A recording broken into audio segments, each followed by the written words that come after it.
Hey YouTube, MrRhysReviews here. Today with games I bought recently, episode 2. Of course, I'm just going to subcategorize these videos into this. And I'm going to do it next week with 4 new games I'm going to get next week for $40, which is actually pretty worth it considering the price of PlayStation 2 games in stores. You know, they're normally about $15-20 second hand. These are in brand new condition from this guy that I know in the city. Buying from him, 4 games, $40.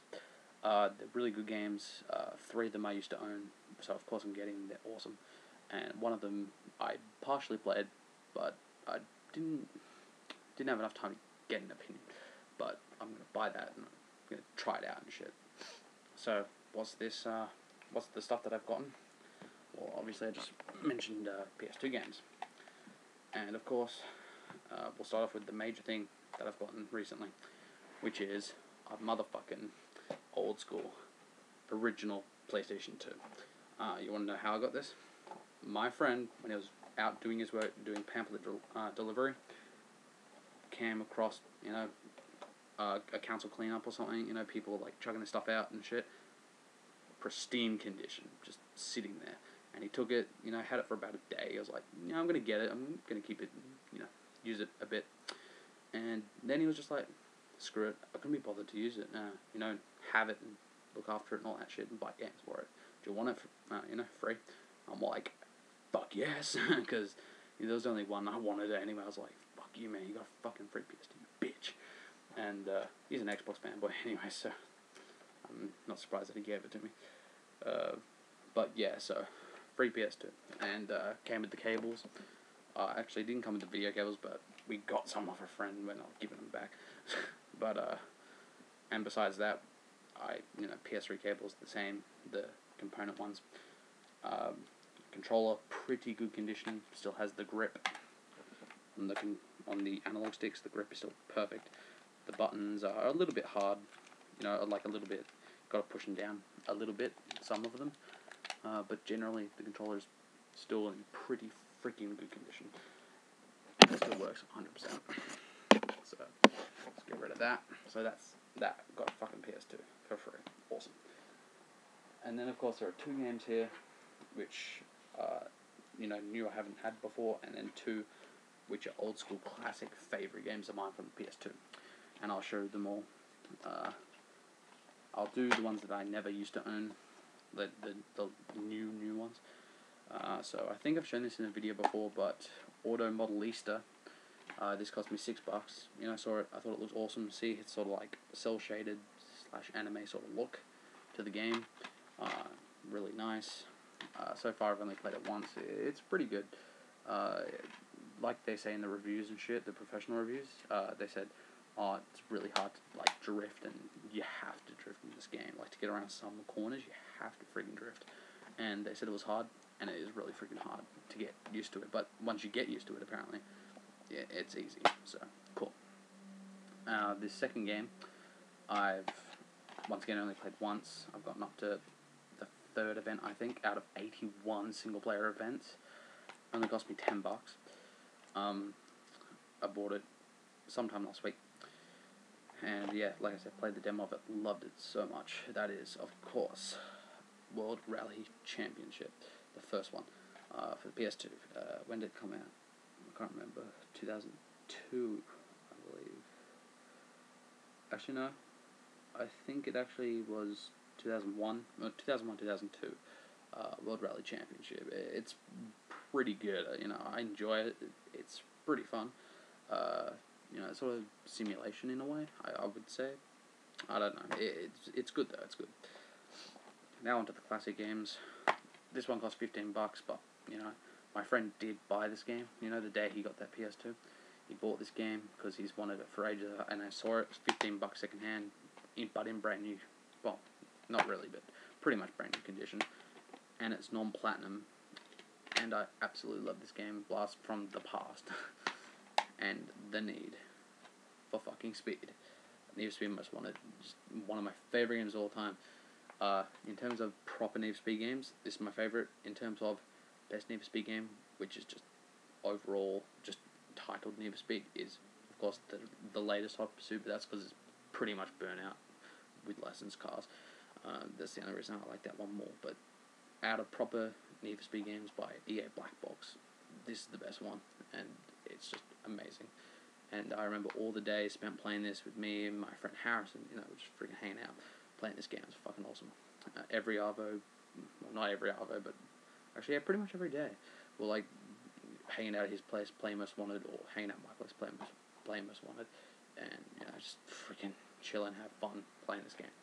It was so much fun. What else? The final game, which I got today, cost me $30, brand new though. One of my favorite games, pretty much 2-in-1, so the normal story mode / normal fighting game that it is, and of course the Devil Within mode, which is sort of like a third-person beat-em-up sort of game, which I'm pretty far through. I've done 3 of the stages, and for any of you who've played it, you'll know what I'm talking about. And they're really long, so it's about 2 hours into that so far. This is, of course, Tekken 5. I mean, one of my best games of all time. Probably best Tekken game. I mean, Tekken 6 wasn't great. It was okay. Tekken 5 kicked ass. The only reason, if at all, Dark Resurrection is better is because it has Lily and that fucking random Russian guy. He's Russian, so good enough. But yeah, so those 2 people. Lily's just fucking awesome. So that's the only reason I'd give a slight edge to, Tekken 5. Fuck, I forgot the name now. Dark Resurrection, sorry. But I only have that on PS3, and that sucks. I mean, it's just the arcade mode. There's no story mode or anything. It's just the arcade, just playing the game and shit. Still fun, but it's not great. And it's pretty much to show and test out the online mode for Tekken on the internet, on PS3, or on next generation. And besides this having standard arcade mode, the story mode, so the standard fighting game and shit, it also has Tekken Devil Within, which is, like I said, third-person beat-em-up game. It's really fun, awesome. It's about Jin trying to find out about the devil power thingamabob. And it also comes with just the arcade modes of Tekken 1, 2, and 3 in this motherfucker. For $30, that was incredibly worth it. So, yeah, I love that. And, I guess you could say it's kind of defeating the purpose of waiting till next week, but you will see them then, for real. But I'll just tell you what these games are that I'm getting. So the 3 games from the past that I absolutely love, that I'm rebuying from this guy, $10 each. Grand Theft Auto 3, Grand Theft Auto San Andreas, and Burnout 3 Takedown. These are 3 of my favorite freaking games of all time. Every GTA I pretty much love, and Burnout 3 Takedown is still to this day probably my favorite Burnout. Best soundtrack, best fucking tracks, best fucking cast, in my opinion. The 4th game is Burnout 2 Point of Impact. I borrowed that from a friend once. It was alright. It's very different. I mean, number 1 is shit. Number 2 is slightly better, but still not as, obviously, as great as number 3. Number 3 was the one that introduced takedowns and mainstreamed it to the US audience. What they've said. It was the first 2 games were like a cult following in the UK. I would also say kind of a cult following here in Australia as well, because UK, Australia, we're together. It's like you know what I mean. We're like close countries, and America is just like fuck that shit, as they normally are. But yeah, and that's it. So those are the 4 games. But I'll bring another video when that is, and I'll get going. That's the latest shit. Expect really soon a review of Tekken 5, because I really want to review this game. I play this so much and I love it. It's one of the best games of all time. Best Tekken, I'd probably say. I will be reviewing both the arcade / story mode, which is the fighting side on fighting shit, and Devil Within, which is the third person running around beat 'em up game. I'll be reviewing those separately. Might even review the arcade versions of 1, 2, and 3 separately as well. So look out for those reviews. which should be soon, during the week between when I get the other games and show you guys. So until then, see you guys next time.